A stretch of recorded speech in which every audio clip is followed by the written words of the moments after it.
Hey, What up? What up? hey. How are you doing? And I'm good. I'm great. Blessed. How you doing? Not too bad, not too bad. I like the way just like the shelves are behind you and just how you blend in with them, like with what you're wearing. I think there's there's a nice woody vibe going on and I dig it. I'm just camouflage, man. You can barely see me unless I smile right now. Love I'm it, love merely a it. piece. I got my Palo Santo here. Yeah, Nice. good.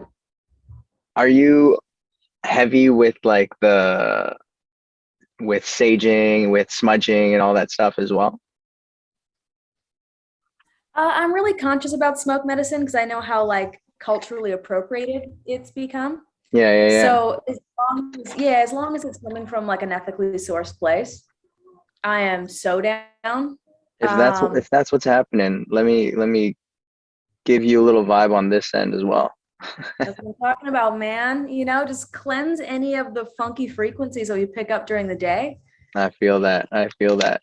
I feel like especially with being on the road and even though I smudge my place pretty frequently, driving through different areas, I feel also can change the energy of a space where it's Yep. like being in an apartment, you know, it's your space, you kind of control it, but then with this lifestyle that I've adopted, driving all over, like outside, just outside can kind of change the energy on the inside. So it's like it's a good practice every now and then just to every time I go to a new space, especially if I drive near a cemetery, I think it's a good time to Yeah, smudge.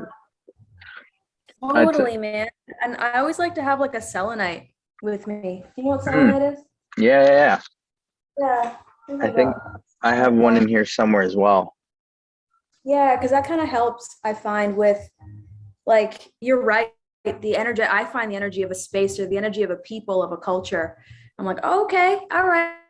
I see what you're on about, but I want to keep myself grounded and in my own I feel frequency. that. I want to go into that a bit further, but first, everybody, welcome to the Two Degrees Podcast brought to you by the Play On Foundation. Today's guest, I have personally never worked with her as a scene partner, but by way of the industry, we've been attached to the same projects. And I first got to say hello to you in the lobby in Guam for Hmm. Christmas drop. And it was just interesting, like to see the work afterwards and see all like the work that you guys put in before I even arrived on the island was incredible. But it's Bethany Brown, everybody. Hey, everybody. Thanks for um having me. Yeah, that was really special. Operation Christmas Drop and meeting you in the lobby and being able to like welcome you. I think you'd been there for what, all of 10 minutes yeah, before yeah. I gave you a warm welcome. Your part was phenomenal. You really sunk in and you delivered Oh, something special for that. thank you so much. Well, with respect to that, like I wish I knew that there was an option to have a musical number because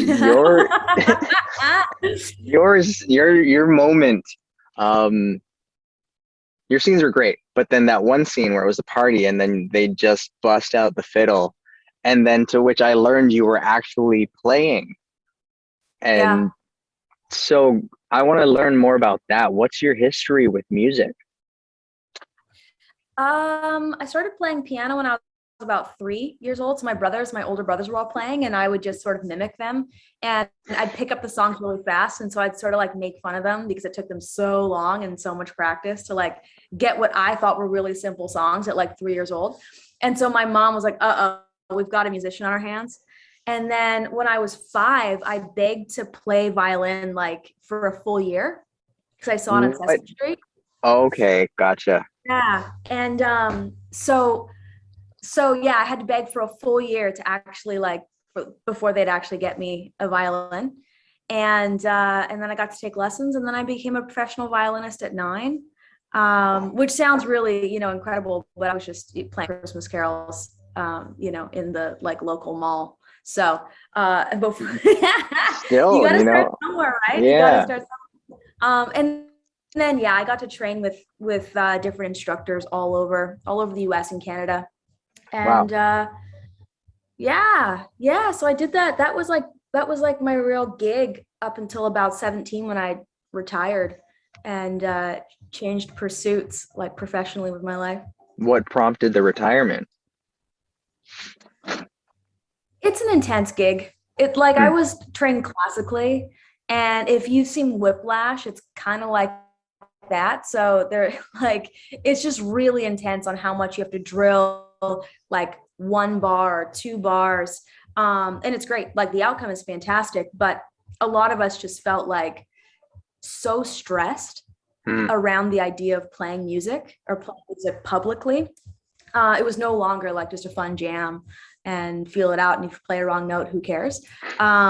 So I think most of us retired at that point, or like between 15 and 17, most people are like, you know what, I got to focus on school, or I'm going to go get do something else with my life. And Hmm. I was playing soccer at that time. And I remember my mom, she said that I had to take a year off soccer to focus on violin because it was just Hmm. getting that intense. I practiced 6 hours a day. And so, yeah, that's when I was like, oh gosh, I think soccer is going to be my thing. And so I ended up kind of retiring from violin that heavily and then played soccer. And I still played, like I played the anthem at different soccer games or different sports games, I should say. Yeah. And then, so for soccer, then, how far did you take that? Where did you end up competing with that? I played in the NAI. So Wow. that's a conference in the United States. And I played for SFU. Yeah, it was good. I was on a nice sport and academic scholarship. And so I did that for my kind of 3.5 years that I did university, Hmm. finished my degree, and then retired again, like 21, 22. But I That's tore my fair. ACL and medial Oh, meniscus. Yeah, I had 7 concussions. oh So man. I did it. I did it. Yeah. I trained U20's national team, and I trained with the Whitecaps kind of because we have the high performance center up at SFU. So that's kind of Mhm. where all of the Whitecaps like farm team stuff Yeah. trains. So I did it pretty seriously. Yeah. Jeez. Um, I want to learn more about that moment because I know another actor friend who his sport was basketball, Mm-hmm. and same thing, messed up his knees, and it just felt bleak, didn't know what was going to happen, and then ended up getting into acting. For me, I used to play hockey, tore both my Yeah. MCLs, and that kind of ruined it all for me. But what was going through your mind in the moment when you suffered that injury? Well, what was going through my mind was a whole whack load of denial. Hmm. So when I tore my ACL, it was during summer, and Yeah. it was actually that summer's fun, so we're kind of back in our hometowns and like playing from our hometown. And there was this girl who I actually played in university with, like against, and she was just ruthless with our midfield, and I I played know. striker. So I had gone back to be like, hey, dude, just chill out. Like, it's summer league. And like, no, they don't train like we do. And it's just, Yeah, yeah, chill. And so she's got kind of a hot head. And so a ball came up and over. And so I went up to head ball. And then instead of her going up with me, she just pushed me out of the air. yeah. And yeah, so I went down hard and I tore my ACL. And I said, this can't be what an ACL tear feels like. And I was laying there on my back, and the whole kind of everybody just went silent. And then I was like, no, I'm fine. I'm fine. I'm all right. I'm okay. And so I kind of like limped off the field, hobbled off the field. And then from then on, I proceeded to lie and say, I didn't tear my ACL. I just tweaked Oh my knee. no. Not a big deal. So for about 4 months, I lied and Oh continued wow. to play because I had scholarship too. And but my knee kept giving out because you would know it's Yeah, so unstable when you're missing yeah. a ligament. And so then Especially your finally, ACL. Like for people that don't know, your ACL is essentially what holds your knee together during lateral movements. So yeah, in order yeah, to just step sideways, the leg is going to just, yeah, it does this. So yeah, it's like the top part stays here and the front part yeah. goes It and slips out. backward. Yeah. And which sounds really gross. That's probably too much detail for people. They don't know.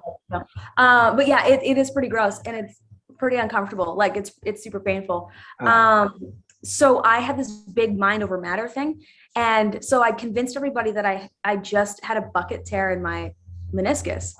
So they said, we got to clean up this bucket tear. Maybe we'll sew it back together or whatever. So they went in to do that surgery and they couldn't find my ACL. So they stayed for 6 hours searching for it and then just cleaning up the rupture because it actually had like exploded. oh my So then God. when they told me when I woke up after surgery, I couldn't walk. So they'd done nothing different except actually help my meniscus. And because I knew I didn't have an ACL, I couldn't walk, so I was on crutches, and then had to just wait for basically my ACL So surgery. over those 4 months then, even when you weren't playing soccer, what was like, if you had to get out of bed, if you had to go up and down stairs, like what was that like then?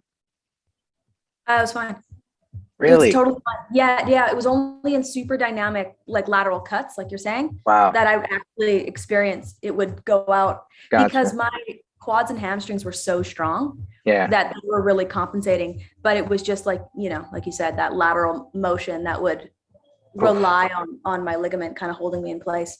And then so Um, you did have the surgery. I did, yeah. And then what happened after? What was the rehab like for that? The rehab was kind of this 4 to 6 months thing. Mhm. And it was intense. Like up at SFU, I was in physio every day. Yeah. In the hots and colds, and they're doing the whole kind of whatever Yeah. Yeah. Yeah. mad. Um, and yeah, Was the but it goal to was get back weird, into soccer? oh yeah, yeah, yeah. I got back on the field in 4 months, 4.5 months. Okay. But then was still rehabbing to the 6 month point. But it did something weird to my brain. So I thought I was a superhero up until that point, and that was when I Yeah. learned that I was valuable. And it Oh was wow. strange. Yeah, it was strange because I wouldn't go as hard into tackles, and I would just be more aware of everybody else on the field. And I was aware of how small I was. Like I'm only like Mm. 5 feet tall, like 5 feet and a quarter of an inch.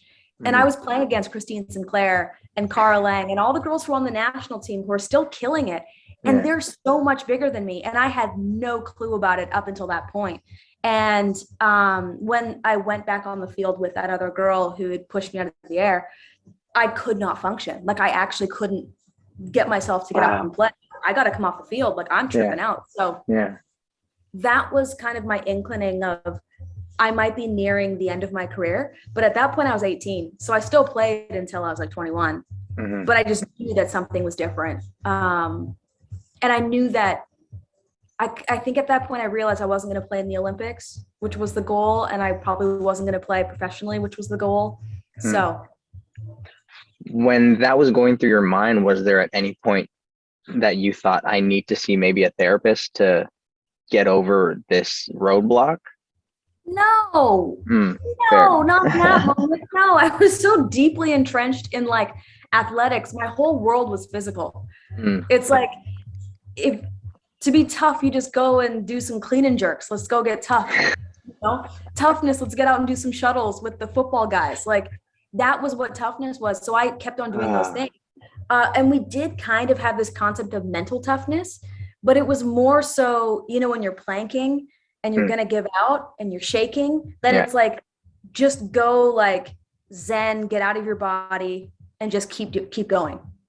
It Hmm. wasn't get back in your body and check in and see what's actually going on, process your emotions, Yeah. maybe talk to somebody. No, no, no. That's why I became an actor, was so I could talk to people and connect and Oh explore my my goodness. emotions and learn to feel them. Before we get off the topic of sports though, and start to delve into the acting, so after like my MCLs tour and I didn't know what else to do, funny enough, I ended up like years later getting into Thai boxing.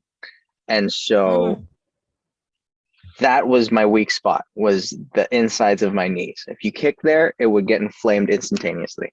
But I was able to just like really work on my defense and be mindful of that. And then, but what I'm trying to allude to is, so with Thai boxing and getting to the point where I'm competing, and there was a very toxic mindset when it came to having to cut weight to make weight. And it's something that I'm hoping to talk to another friend of mine who's a professional fighter and see where the mindset of the sport is going in terms of how athletes can approach sports at a professional level, even at a young age, with more mental health awareness. So with that, what's something, because like how you were saying where it was like you just got to tough it out and you don't really consider talking to people, what's something that you can suggest or that you can hope will change for future athletes in the sport of soccer? That's a really difficult question. Because the one thing that I realized is, so I had 7 concussions as an athlete, as a Yeah. soccer player, and some of them were from snowboarding, some of them were from volleyball, and there's a couple different ways that I got them. But I had never emotionally processed having a concussion. It was an Hmm. annoyance. I got hit in the head, my bell got rung, maybe I got knocked out, and I'd had difficulty focusing a little bit, and school would be a bit more difficult. Hmm. The whole point was getting back on the field. I then actually had a concussion during COVID. I was like trail running and I tripped over a root and I just went like head Oh first down, no. super steep slope, Eh, and ended up, getting a rattling my head, not the worst concussion I've ever had. I would say one of the more mild. okay. And I got up and I was so scared. I was shocked and shook and I cried for 2 days, like 2 full days. And so I realized that as an athlete, I was so detached from what my body was going through for the Mm, most part, that that's how I was performing at such a high level. Because if I had any awareness, I would have said, hey, this is really dangerous and I should probably not do this because concussions aren't great for our brains. yeah. Right. But now having so much emotional awareness, so much awareness of how my body's feeling and when to take rest, that yeah, the concussion kind of laid me up for almost 2 weeks. I was Jeez. so much more ginger with myself and gentle. So I think it's a really difficult question for me because I'm still Hmm. processing it. Hmm. Going, yes, of course, I want athletes to take their mental health into consideration and be gentle with themselves and self aware. But then I recognize how differently I perform now, where I wouldn't put myself in those circumstances to perform at such a high level. Um, Hmm. does that make sense? Because there's so much danger involved. There is. Um, but then do you think there's a way then to still reach that level of redlining, for better sake of a word, but like to like go your hardest and the best that you possibly can for whatever duration the period or round is or whatever, or the half is, but it's like there has to be a healthier way to approach the sport where you can still perform at your max capacity while understanding the fear and while honoring it, being able to put that aside. Yeah, I want to say yes, of course, because I know that for so much of my life, I ran off of fear. Fear Hmm. was my motivator, fear of failure, fear of not being good enough, or imposter syndrome, all these different, kinds of fears that we process. And I did a big like energetic tank switch to like love. So now love is my motivator, Hmm. and love is what I'm going for. Interconnectedness is what I'm going for, and it's such a gentler perspective, and it has not made me any worse an actor. It's made me a better actor for sure. Yeah. And I know that in so many of the things, like I'm now more into like yoga and hiking and kayaking and all those things, I can still perform at a really beautiful level, but in no way am I trying to perform professionally at Yeah. my sport. Yeah. So I don't know because I haven't tested it in those fields, but testing it in an acting field, it's fantastic. Yeah. It's absolutely fantastic because it cuts out the division between us. Hmm. Like fear creates such a division and such separation, whereas Yeah. love creates connection. And so as an actor, all you're trying to do is connect. And so you get a really beautiful performance. And generally, co-stars and castmates really enjoy it because Yeah. it's so much more calm Hmm. than somebody, lit up here, so afraid that the scene's going to go terribly or they're not going to be able to get to that emotional beat. Yeah. I think this is a great way to segue into acting now. on that topic of what was that journey like for you from being able to change your perspective from approaching something out of fear to approaching it out of love? So it was a long journey. Like that's kind of like a 13-year story. Yeah. But I can say the Okay, well, actual we only got 45 minutes left, so let's. exactly, right. So let's keep it tight. The actual switch from sports to acting was I was actually shopping for my brother for Christmas in like Rona, and a shelf load of equipment broke and fell on my foot and crushed it. So I was still playing soccer, yeah, up until I crushed my left foot. And then I didn't realize, but I actually would never go on to play professionally or semi-professionally again, because it had so much nerve damage that I couldn't strike a ball with my left foot, and there's just no way to play on one foot Oh my God. at that level. So that was like the end of my career. And Mm.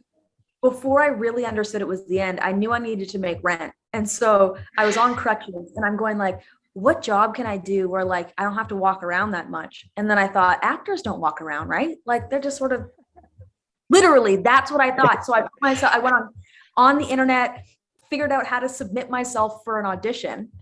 And I had like no materials. It says bring a headshot and resume. And I was like, oh, okay. So I had watermarked a picture of myself and then just wrote random like stuff that I'd done for work over top of my watermarked face that I had just printed from my printer. So I showed up on crutches, gave them this weird headshot So resume. your resume was on your face of your headshot. Yeah, my face. I watermarked my face. Yeah. Okay. Exactly. Okay. So imagine this. I'm crutching in there with this piece of paper that I've printed with myself watermarked and random things that I have done, like irrelevant to acting. Oh my And I God. handed it, and they're like, what is this? I'm like, headshot resume. I don't know. You all asked for it. And so they were like, okay. Yeah. And I had my guitar along because it was for, part that had music involvement. And so I crutch into the room, and you know how there's like the T and the Hmm. camera and the light. And then back here is where there's the couches and all the Hmm. clients and producers and everybody sit. So I crutch in and I see these folks sitting there. So I sit in the seats with them, and I just, yeah, right. Literally. And I'm like, so what are we looking for today in this project? Just start having the chats. And Who is this girl? Is she one of the producers? Is she? her headshot resume, if that didn't throw us off, this Oh did, right? wow.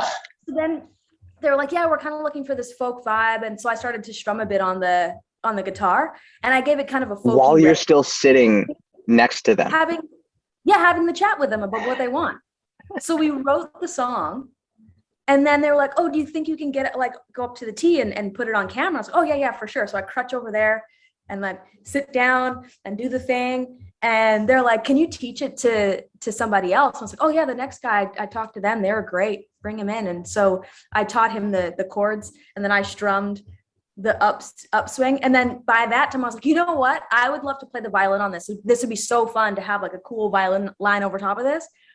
And they were like, yeah, okay, so what are you doing in a couple of days when we have rehearsal? And I was like, I'm free because here I am on crutches. I'm your girl. So they booked me in the room. And then I Wow. crutched out. Yeah, I crutched out from there saying, thank you. Yeah, I'll see you in a couple of days. And What then was the project? it was a Wrigley's gum commercial. Yeah. And then I crutched out, and I was just saying thank you to everybody for having me. And a producer was walking down the hallway and said, we want her in our project. And I was like, guys, I'm free. I'm totally available. So I booked 2 gigs in one day with my terrible headshot resume. That is the coolest first audition story I've ever heard. And weirdest, right? And so when people are like, so how did you start acting? I'm like, don't start the way I started. I would go to some classes. I'd recommend a couple acting classes, maybe a showcase, Oh my goodness. But even with that, where it's like, it's so funny when people ask for tips and tricks of the trade, or like, what did you do? And I want to emulate that, where even to say go start classes, or like using the example of going to LA. I know actors who have went straight to LA with not even a headshot resume and it works out for them.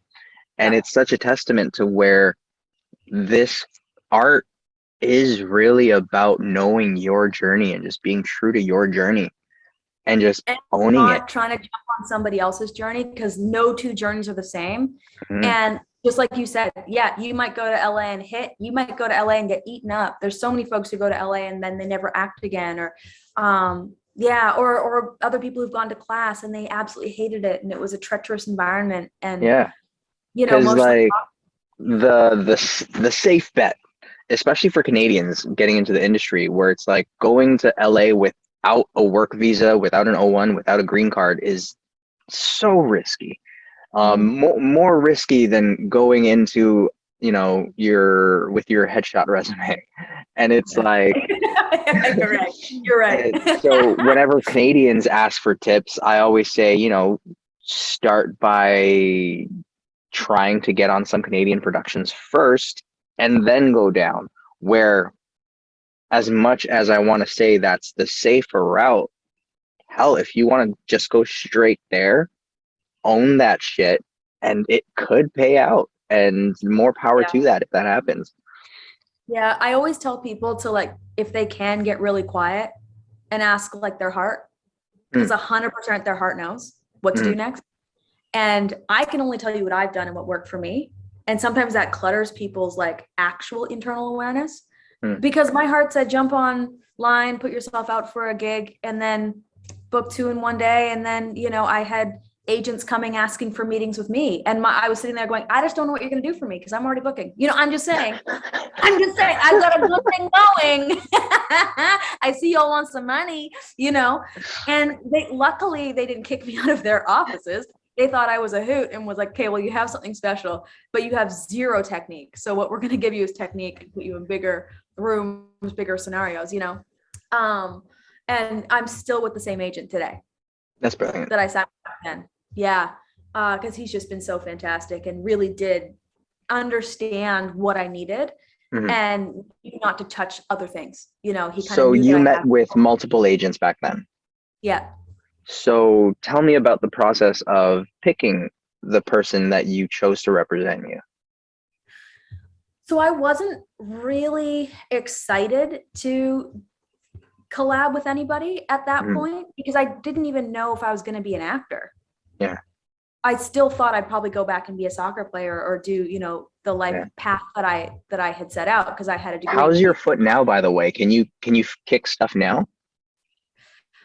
Yes, but no, I can't kick. If a ball hits it hard, then it just shoots it's nerve damage. So it shoots like pain up my leg, and then I'm kind of throbbing for 2 weeks. So it's just, it's not really functional in, say, that high level environment. Gotcha. Sometimes it'll cramp up. So if I put it through too much, like say if I go rock climbing or something and I'm pointing my toes too much, then it cramps up, and but in terms of, can I do everything functional as an actor? Yeah. And can I do it at a pretty darn high level? Yeah. And can I get around it? Totally. Like I can definitely tell it. If we were going to do, some Muay Thai fighting and whatever else, I can definitely get in there and make it look good for camera. But if I was actually in the ring and had to strike somebody, like actually hit them, no, I prefer not. Yeah. Jumping back to it, you said, meetings with agents and who I signed with. So I wasn't super motivated, because I love commitment. And when I commit, I am like there forever. Like, because I'm such like a mosaic builder. I just love the artistry of sitting and working on one tile at a time and not really taking a lot of time to look out at how beautiful the thing is. So I don't like to commit and then be like, actually, I'm not going to be an actor, and haha, joke's on you. Like that wasn't what I wanted to do. Yeah. And I was also a musician. So like at that point, I think I'd just gotten back from tour in Asia and Indonesia with my band, if I'm not mistaken. I'm terrible with time because of all the concussions. So it's all sort of this melting pot of an illusion. Yeah. Well, that's life. That is life. But yeah, so what ended up happening was my current agent said, hey, I'd love to put you out for something. You don't have to sign with me. What I would say is, for the contract, whatever I put you out for, and if you book it, then pay me the 15%. Whatever you're doing on your own, just keep doing it, and you don't have to bring it to me. If you want some help with it, you can bring it by. We can negotiate if I take a percentage or not. And I was like, okay, sure. And he put me out for a lead in a movie. And so I had to memorize lines, and I had to play guitar and sing and dance. And so I went in, and they kind of did the dancing first, and that was really fun. And then we did the playing and singing, and that was really fun. And then we had to do the lines. And I literally, like, I think I said maybe 2 of them. And I was like, and I looked at the cast, and I was like, that's really hard. No, that's like really hard. Like, I can't even hear with my ears anymore. Wow. That's really hard. Because I went like full nervous response. I was like, I don't want it. No, I'm just not going to do the acting part, okay? And so they were laughing, and they called my agent being like, we'll definitely see her again, but get her into acting Wait, class. that wasn't an internal monologue that you verbalized that it was hard in the room? Yes, I told That's Korean brilliant. that acting is really hard. Yeah. That's And brilliant. they still see me to this day, and they That's booked me in amazing. some of the biggest projects I've ever had. Yeah. Yeah. Yeah, I did. I told them acting's like really hard. Like, that's like really hard. That's Really? awesome. I love that. Yeah. And then so you found out that saying lines was hard, and then what was your process like to figure out how to do lines? Oh, just like everything else, get to that mosaic and just tile by tile, you Hmm. know. Start with a one-liner, move up from there. Yeah. For me, like, once say one page got easy, then I'd try to do 9 pages, or like however many kind of was my max. And at a certain point, during pilot season, I think I had 36 pages on one day, and that was really challenging. And so I was like, you know what I need to do? I need to memorize Shakespeare monologues, because just to get the muscle, you know what I mean? Like, just Yeah. keep tackling something harder, like you would in the gym. Was this all your own revelation, or did somebody advise try practicing with Shakespeare? No, I just decided on my own, because You're a fucking prodigy. my creativity is quiet. That's I the love weird it. thing about me, is like, I'm an extrovert in public, but Mhm. so much of my time is spent quietly, like pulling something apart, Yeah. and figuring out my own system with it. So Because I what made you go to Shakespeare and think Shakespeare? because it seems scary. Like, But did you think of it in terms of, if I practice Shakespeare, this is going to help me get my lines down? oh yeah. It's similar Hmm. to like in music where I came from, Mhm. where if you can do Rachmaninoff chords, Yeah. yeah, everything else should be all right. You'll be able to figure it out. So that's where I was like, okay, I think Shakespeare monologues are going to be like my big, huge, Mm. stretching Rachmaninoff chords. And then when I go back to say something like Vivaldi, which isn't Yeah. easy, but it doesn't have those really kind of heavy Yeah. wide chords. More like Beethoven might have some wide chords, but they're not as Mhm. challenging, No, I love that. I love that. I was actually also gonna dive into this question later, but since we're already here, what are some commonalities or ways that practices kind of melt together from studying music to studying acting? For me, I kind of think of everything as the exact same thing. We Mm. just use different language to Mhm. describe it. So it could be the same as math. It could be the same, like sports. It's all the same thing. Yeah. And so all you're doing is actually learning the new language. So with music, like, you can break it down into simple, short songs, like kid songs, Yeah. right? And then become more complex and more heady and more intellectual, like, really complex classical music. Mm. Similarly with acting, you can go in for a commercial and say a one-liner and, smile and get in this kind of bright, joyous zone that like even kids really get it. And then you can go and do something really heady and complex and dark and, with moody kind of bubbling transitions. So, beat by beat, like how I break it down, now in terms of a script. I do think it more like an orchestra. And I think of Mm. myself as one instrument. And so in that, there should be some theme, like we all should have some theme that we're speaking to.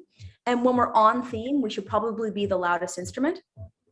But then there's other times where we're not the loudest instrument and when we're just supporting, or where we're doing counterpoint. We're literally opposite to theme, right? And then Yeah. you're struggling. That's where you want to get struggle because you're fighting to speak the loudest. Yeah. So that's kind of how I break down scripts now.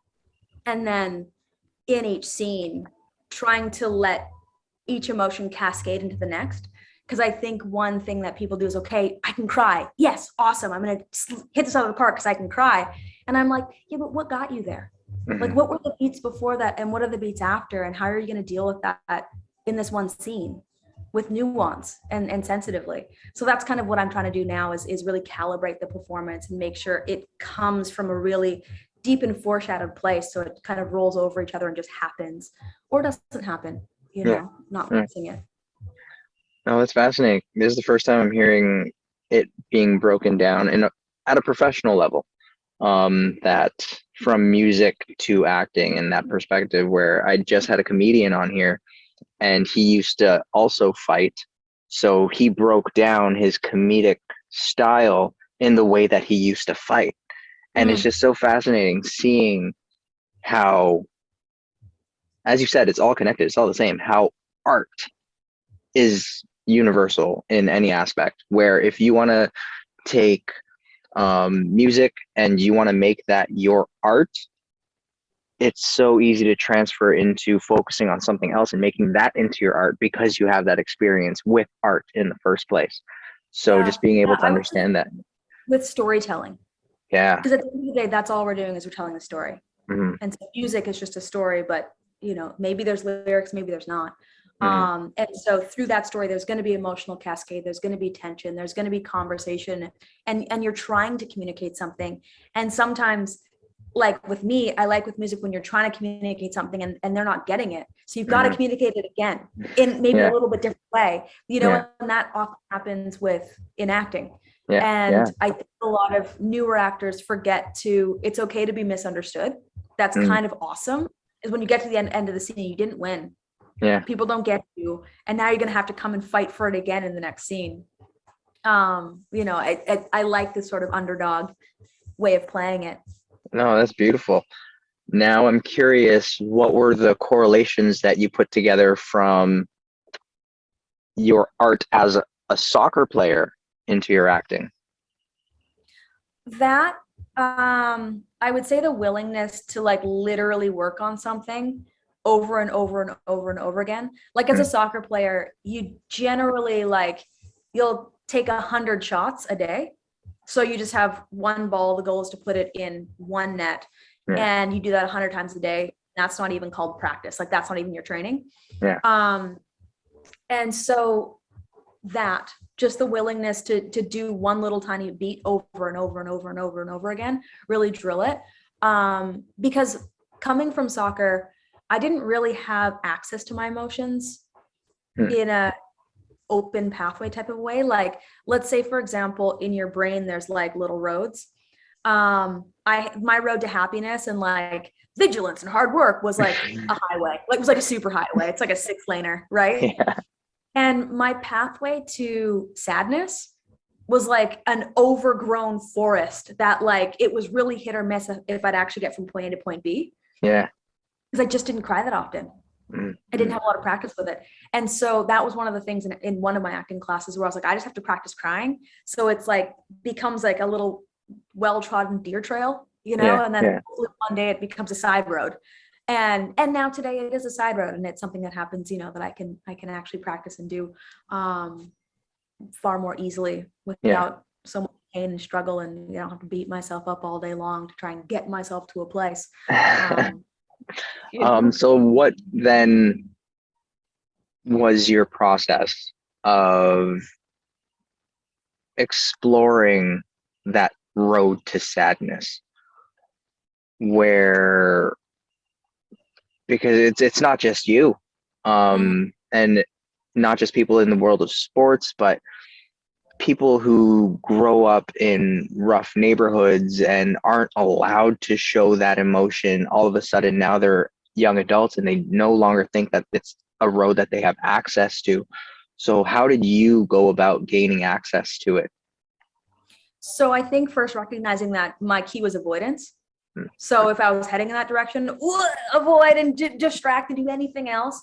And even a lot of that's in my body, like the gesturing. mhm, And so I had to first learn relaxation, where like you just sit and slump into a chair and very subtle, tiny, slow movements with your eyes closed, like of just rolling a shoulder. And there's really beautiful teachers who specialize in mhm. relaxation and methods of acting that specialize in relaxation. So go and that for me really loosened up my body. And when I actually was relaxed, so many tears rolled down my cheeks for reasons I didn't even know. Oh wow. And then I think the next thing I did was sensory. Mhm, So we do the relaxation, and then after that, my instructor, who's Kate Twa, who I absolutely love, and if you want to go have a brilliant exploration of self, go to one of Kate's classes. She would just kind of do a visual story where you're just visualizing whatever she's saying and experiencing whatever comes up based on that visualization. And she always gets very specific. So it could be, this beautiful sunset that you're mhm, sitting and experiencing. And then, oh my gosh, this person beside you who you've had quite a bit of feelings for and haven't really told them just touches your hand, you know? mhm. So, right, you can feel all those feelings. And then she take it all the way through to, but that's the last time they'll ever touch your hand, because then they tell you that, they have been diagnosed with a terminal illness. You know what I mean? So you're like, Yeah, good. yeah. Oh, okay, right. So in those experiences, it was easy. There was Mhm, there was very little resistance because I'd already done the full relaxation, so my body was already really relaxed. And I found that there was a certain pattern of muscling up that I would do to try and get away from those feelings. And I think Kate calls it your ego suit. So before we'd even do our relaxation, we'd unzip our ego suits and become kind of the most vulnerable versions of ourselves. And I think for me, I had to be really gentle with my ego because it serves me really well, and it got me to this point, and it's kept me really safe in a lot of adverse circumstances or highly challenging circumstances. So I'm not 100% against the ego. I just think it has its mhm. place, and I think it's really important to know when or know how to put it away. Oh, 100%. Um, I'm listening to a podcast right now, Hot Boxing podcast with Mike Tyson, and the guest that he has on, and he explores a lot of discussion on the ego.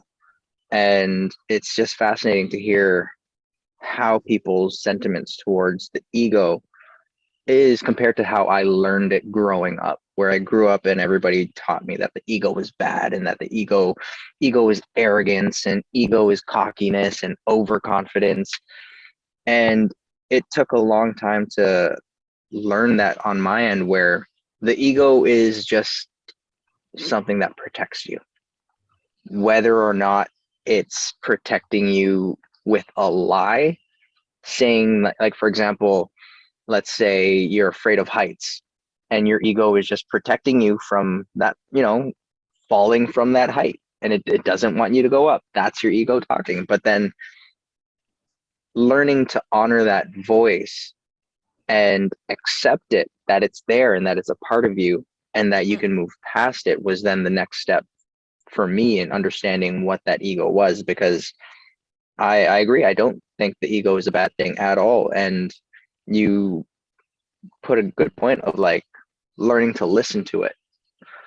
What was that journey like for you in trying to honor that voice? Oh, I just invited everybody to a table in my mind, like literally Mm, a circular table. yeah. And my ego would come and it would definitely say, like, the most fear-based thing. Maybe you're going to make a fool of yourself. And what if you can't do that? And then, then what happens? We get kicked out of the group and nobody likes us. And, if you think about animal populations as an individual, you're the most at risk Mm, out in nature. And so you yeah. want to be in the group. And so I would just say thank you for your contribution, because you're totally right. If I were an animal in an animal population and I did something that they all kicked me out of the group, we'd be really at risk. But this, I don't think, is that moment, even though for you, Ego, it might feel like that moment. Here, I'm just going to try something new that I haven't done before, and it's quite likely that I'm going to fail, but it's in a really supported atmosphere, or a really safe atmosphere to do that. And that might be an acting class, or that might be, on a set when I was going to try something new. And oftentimes I'd ask, the director if they're like, oh, okay, we got it. And I'm like, can I do one or two more? I just have a couple of the colors I really want to try.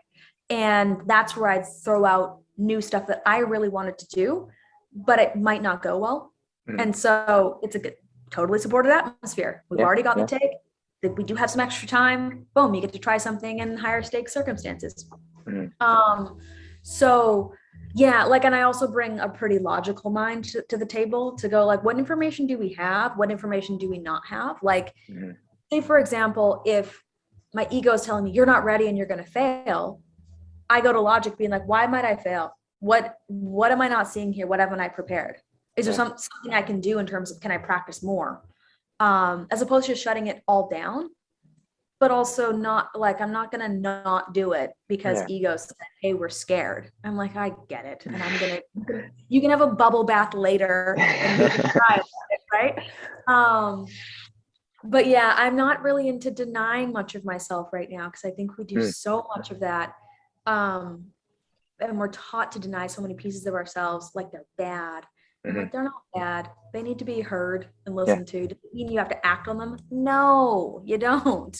But and even with that adjective of bad, where I think us as a society need to kind of redefine our definition of good versus bad, because it's the same thing with right or wrong, where it's all about context. Nothing is ever completely wrong and nothing is ever completely right. And so with that, though, I just also want to say, I got to give you credit for using the word logic, just because it validates me. Why is that? Because it's the same way that I explain it to other people. I've never heard anybody explain it using the word logic in kind of identifying steps to overcome it. And so just hearing somebody else phrase it just kind of makes me feel like I'm also on the right path. And every now and then I need that gentle hand to just say, you're doing a good job. And because like one of my irrational fears, and I call it irrational, is because a lot of times when it comes up, it doesn't make sense. And that fear is big bodies of water. And to the point where a large swimming pool is a big body of water to me. And so I love swimming, but I kind of have to psych myself out before I go in, where it's like, okay, I'm afraid of this body of water. Why am I afraid? Because there's stuff in it. What stuff is in it? Sharks. It's a swimming pool. There's not going to be a shark. Okay, yeah, you're right. Cool. Let's go swimming. So it's just through that process of elimination, it's where logic comes into play, and just like, and when I incorporate logic into trying to battle my fears, 9 times out of 10, I'll always come to conclusion of like, it's okay to do whatever it is that you're wanting to do. So, yeah. I also kind of do my step 1 is get into reality. Like, what is the reality? And in a lot of situations, like you did in the large body of water, which happens to be a swimming pool, in reality, there aren't any sharks in there. Right. And for some people, I think going back to acting and going, well, there's so many people who are better than me. And you're going, in reality, there's so many people who are better than me too. I mean, I just shouldn't do anything because somebody might be better than me. Right. And so there's this deep acceptance of going, oh, right. No, I can still give it my best shot. And I can still have a really fun time doing that. And I can really start to isolate and go, this is my journey and it's my acting journey and it's about me. And so today is just me against me. And, not even against, but just trying to one step at a time, like take the next step forward. And it's okay if today it's one step back. Like, I was working with a friend and his audition was phenomenal, absolutely phenomenal. There was this one beat in it where it says, and his eyes well with tears. And that beat didn't happen. And so he's like, what did you think of it? I was like, dude, it's great. The character is there, like through and through. I'm like, you're entirely believable, entirely in the circumstance. I'm gripped. I want to know more. There was one beat that it said eyes well with tears. It might be nice to have that beat, but if it's going to be too excruciating to get there today, let's not do it because everything else is there. And we had to literally get into reality and go, do we beat ourselves up in this moment? Because 99% of this audition is dope and the 1% wasn't there today? Or do we let it go? And on the day, if this happens, ask for some tear stick. And then we get the nice, close, special welling with tears. Boom, got it. Moving on, you know?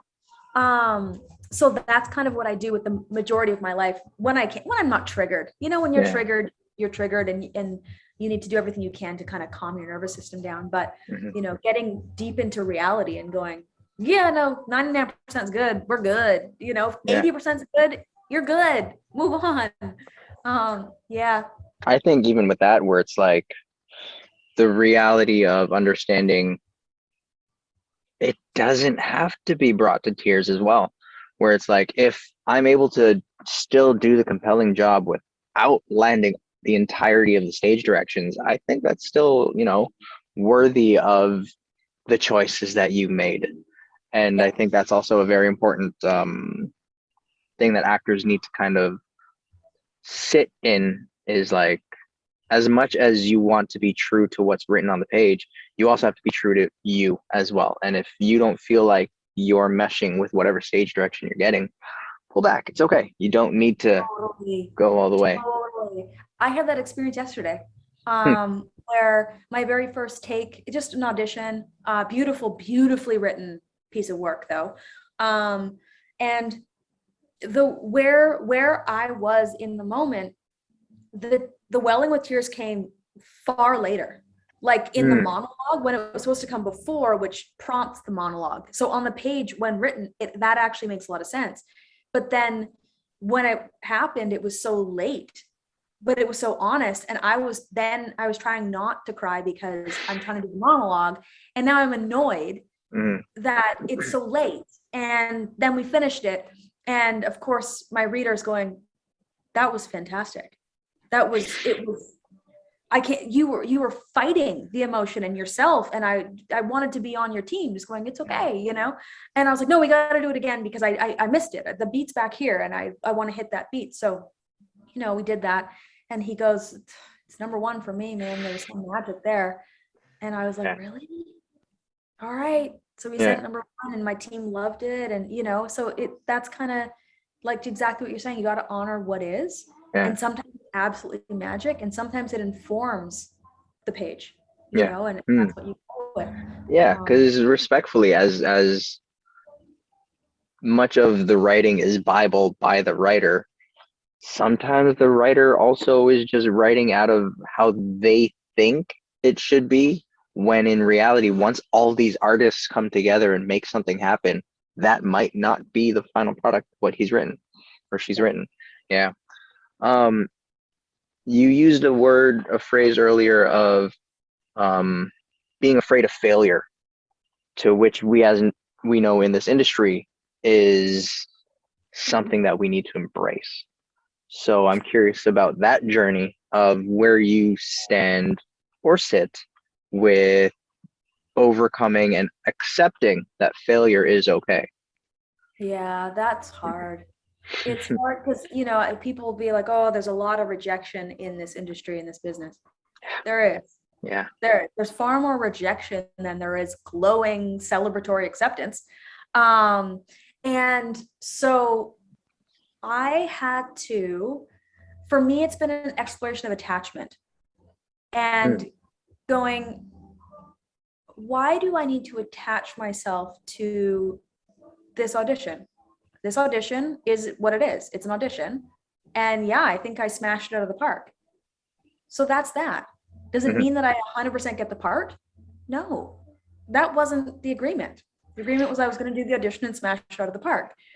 So that's kind of where I get myself into the reality. But then I also give myself space to have a broken heart, because I kind of treat it like dating. where I'm just like really into them and they're just not that into me. And the breakup comes too soon and I'm like, but I felt like I was so right for that. And like, I looked cute and stuff. And yeah, I got ready. I did makeup. I did, I shaved my legs for this. Like, okay. Didn't even get a call back. Not even a second date. Exactly. Not even a second date. I got ghosted, just Oh, fully ghosted. yeah. That's the worst part of this industry is like, I hate when people ask me, so did you hear back from the audition? It's like, we never hear back from the audition. Ever, Oh ever. man. No. And you know what? My friend just kind of spoke to me about this sort of Western mysticism. And yeah, and can you still see me? Yeah, okay, Yep. good. I'm just gonna bring it up because it was literally mind-blowing. And it was how to manifest, like the four pillars of how do we manifest something. And first is to have the will to do it. Second is to dare to do it. Third is to deeply know. And for me, I go through this deep knowing of like, I'm ready. And then four is to keep silent. Hmm. And I loved that because when you're pinned on something and you want to tell everybody. So I had the situation and I told my mom because I was like, Ma, it shoots in Calgary and it's a series lead.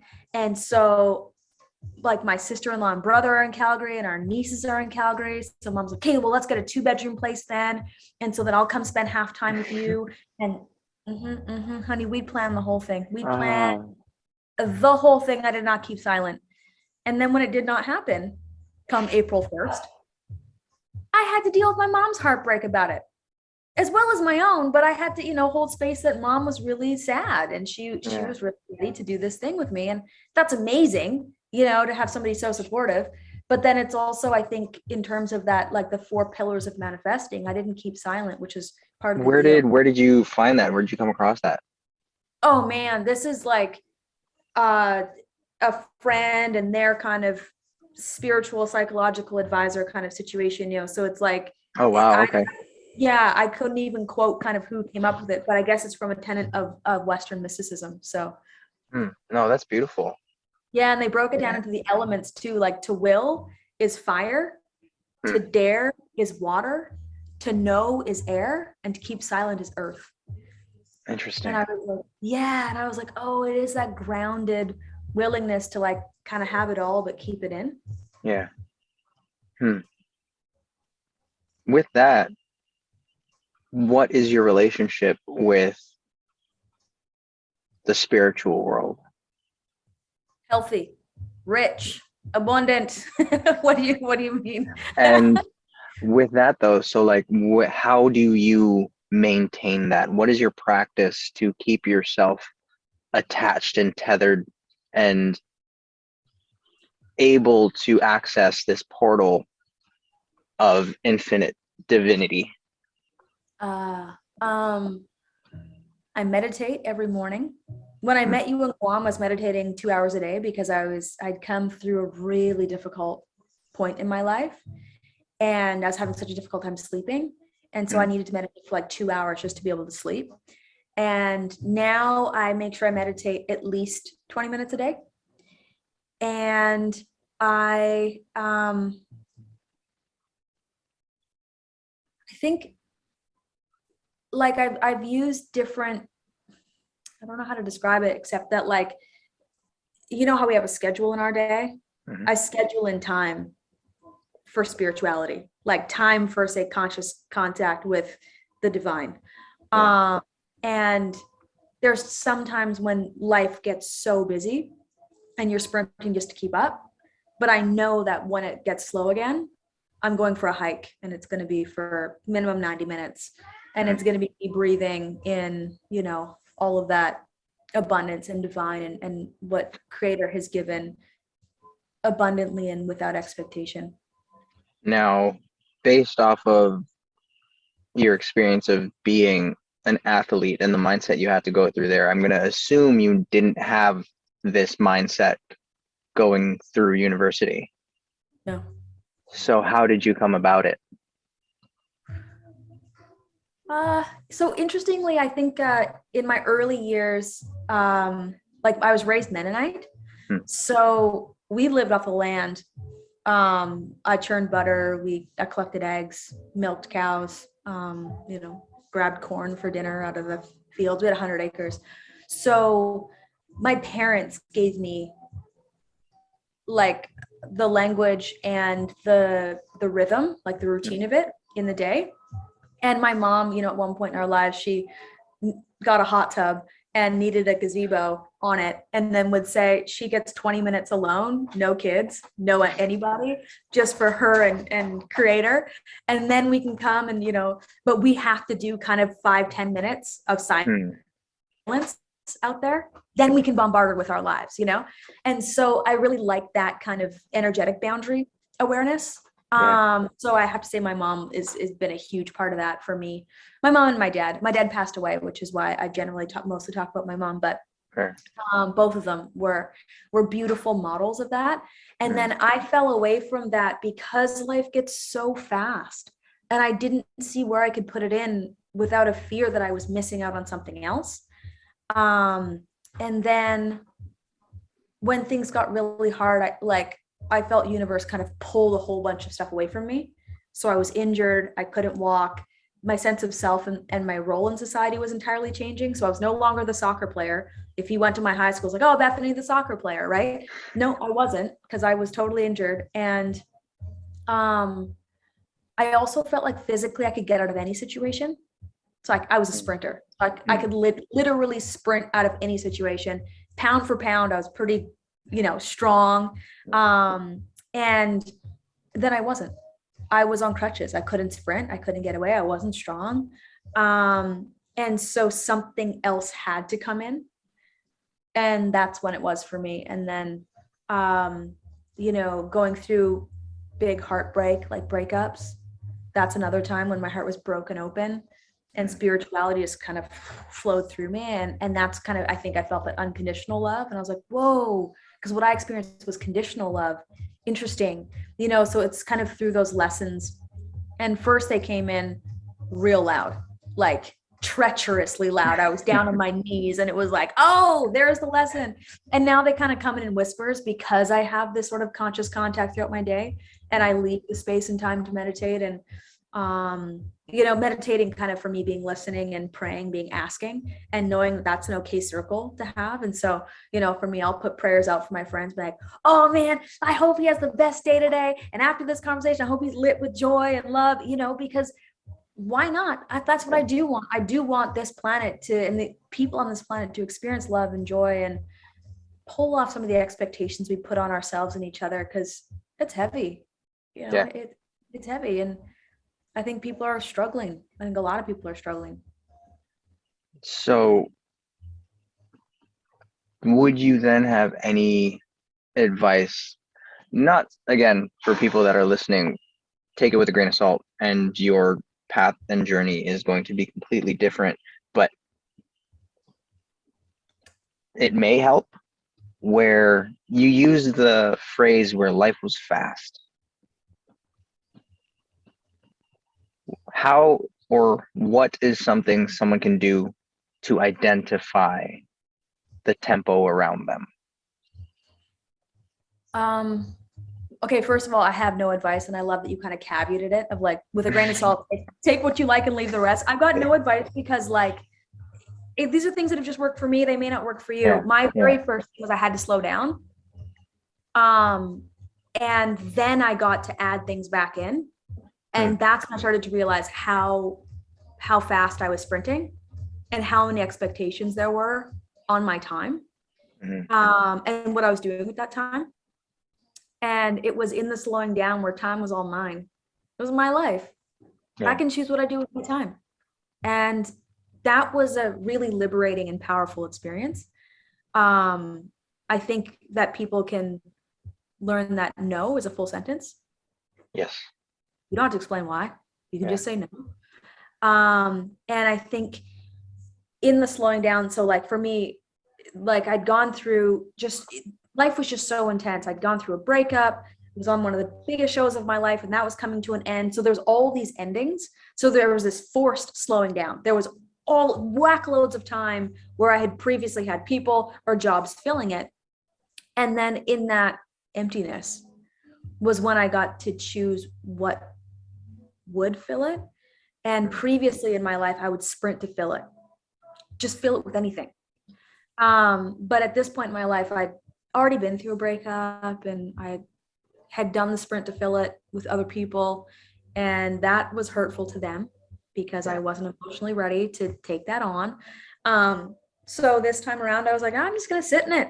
I'll just be uncomfortable and I'll cry some tears and do some hobbies, solo or with other people or whatever, as I'm ready. And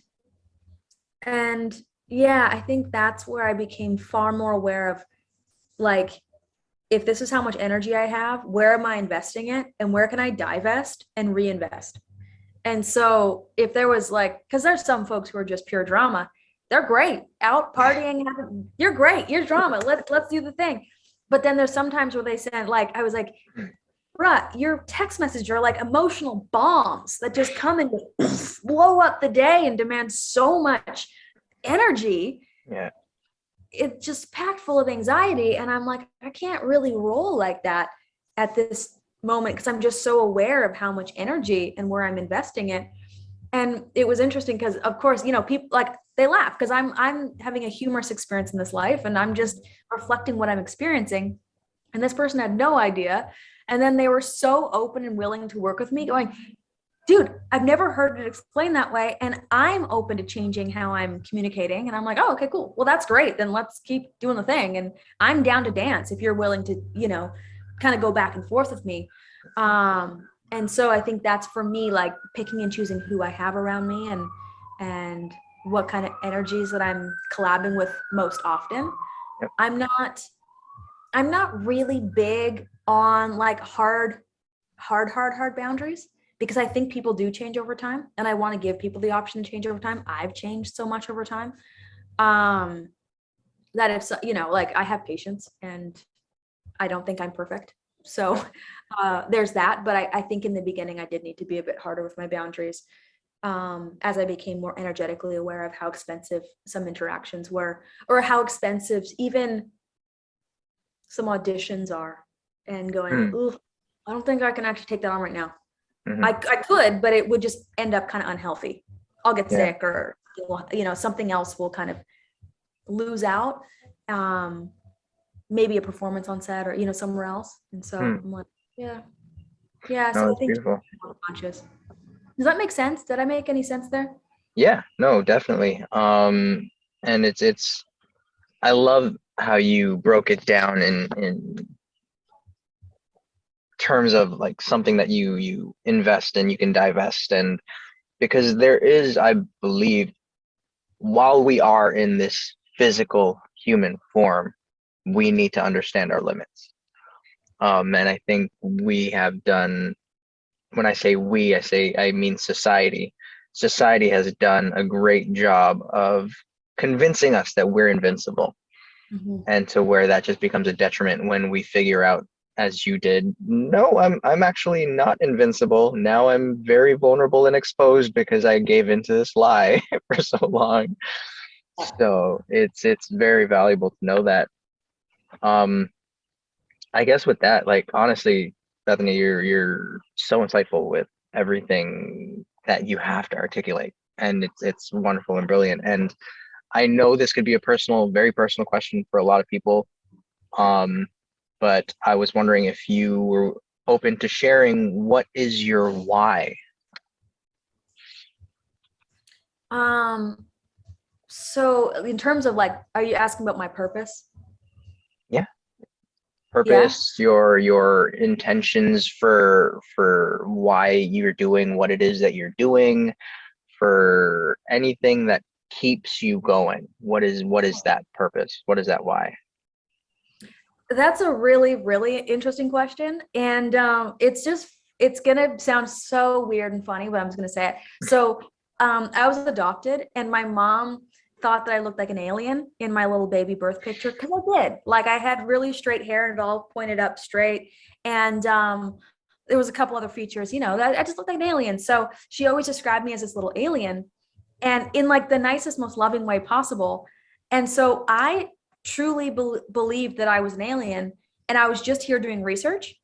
And my goal was to learn as much as possible, to take it back to my planet and just like put it in the archives there. Mm. So that's my why, is I'm just here doing research and I'm just learning as much as I can. And um, whether that be about me and my limitations and, you know, whatever it is, but about other people too, and their limitations. And I think